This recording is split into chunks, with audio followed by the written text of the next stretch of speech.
Olá, tudo tranquilo? Aqui quem fala é o professor Davis Poço de Biologia e chegou o momento da gente resolver esta questão do Enem. Tá preparada? Tá preparado? Então vamos lá. Olha só. Estamos diante de uma questão onde nós temos aqui o texto, a chamada linguagem verbal, e tem a análise de um esquema, né, um fluxograma, se eu puder falar assim, que representa a nossa linguagem não verbal, mesmo tendo textos, né? Mas é uma ideia, vamos dizer assim, em cadeia, tá? E gira em torno de quê, professor? Aqui nós estamos diante de uma situação que retrata arboviroses, né, ou seja, viroses transmitidas por artrópodes. De forma mais específica, a gente está falando das viroses que são transmitidas pelo mosquito Aedes aegypti, né? Então é muito importante a gente lembrar que o Aedes aegypti ele é um vetor, ele é um agente de transmissão, tá? Não é ele quem causa a doença. Na verdade, ele quando contaminado com vírus, e aí a gente lembra que ele é vetor do vírus da dengue, né, dos vírus da dengue, da febre amarela, da zika, da chikungunya, tá? Então, quando ele está contaminado, ele vai levar esse parasita viral de uma pessoa doente para uma pessoa saudável, tá? E ele traz para a gente também dois conceitos que são muito utilizados nesse estudo, né, da parasitologia, que é o estudo dos parasitas, que são os conceitos aqui, ou as ideias de epidemia e endemia. A gente considera uma doença endêmica ou uma parasitose endêmica quando ela está ali restrita, né, a um determinado local e que ela acontece com uma certa previsibilidade e com um alcance na população também previsível, tá? Então acontece em certos períodos do ano e que atinge normalmente um número de pessoas, tá? Quando ela foge desse padrão, isso então pode virar uma epidemia. Então, a epidemia é quando ela foge tanto ao padrão da quantidade de pessoas, que passa a elevar o público, como também ela começa a sair daquelas barreiras onde naturalmente ela está.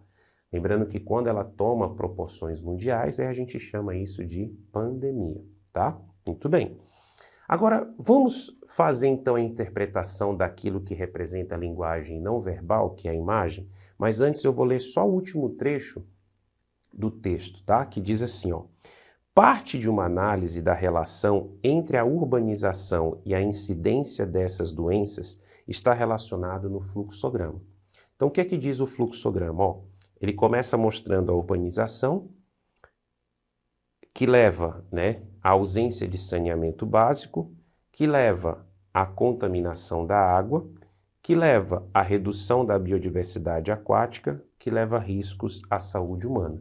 Lembrando que quando eu falo que a urbanização leva à ausência de saneamento básico, é quando a gente fala desse crescimento urbano desenfreado, não planejado, tá?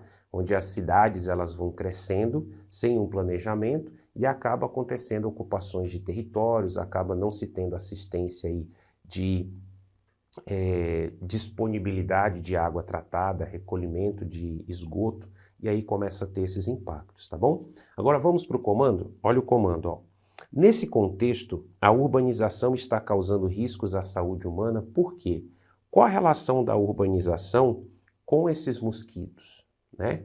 Então vamos voltar para o fluxograma? Urbanização levando à ausência de saneamento básico, a contaminação da água, a redução da biodiversidade aquática e os riscos à saúde humana.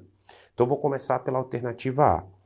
Disseminando verminoses, bem, a gente está diante de quê? De arboviroses. Aqui ele está falando da disseminação de verminoses. Se a gente for observar, a gente não está tendo uma relação específica entre o que está na frase A e o que está no texto. Então, falta uma conexão, tornando essa alternativa falsa, tá? Ninguém está falando em verminose aqui, beleza?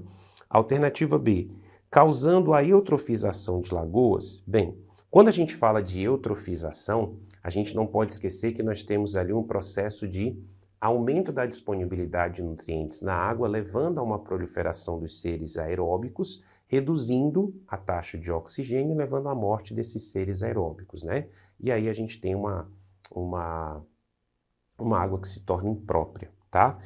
Nesse caso, ele não está levando a essa situação da eutrofização, ele está falando apenas da contaminação da água que leva à redução dessa biodiversidade.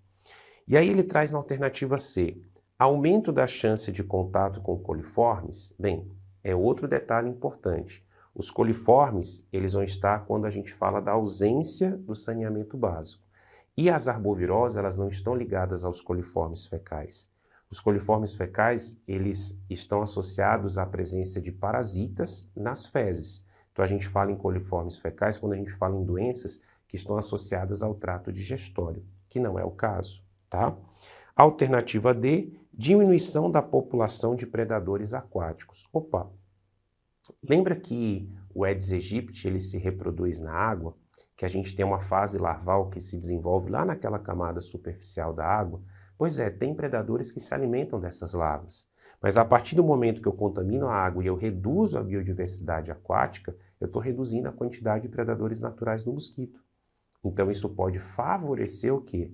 O aumento da população de mosquitos, né? Porque vão completar mais mosquitos vão completar o ciclo holometábulo do desenvolvimento do inseto e eu vou ter uma maior quantidade de pessoas adoecendo porque eu tenho mais mosquitos disponíveis, tá?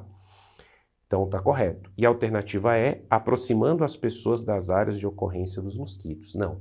Aproximar as pessoas das áreas de ocorrência dos mosquitos, isso acontece quando a gente vai devastando as áreas, tá? Então a devastação das áreas diminui os locais naturais dos mosquitos e traz eles para as regiões mais próximas.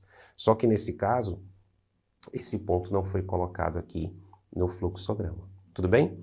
Então confirmando, a alternativa D está correta. Continue mandando ver nos estudos, um forte abraço, tchau!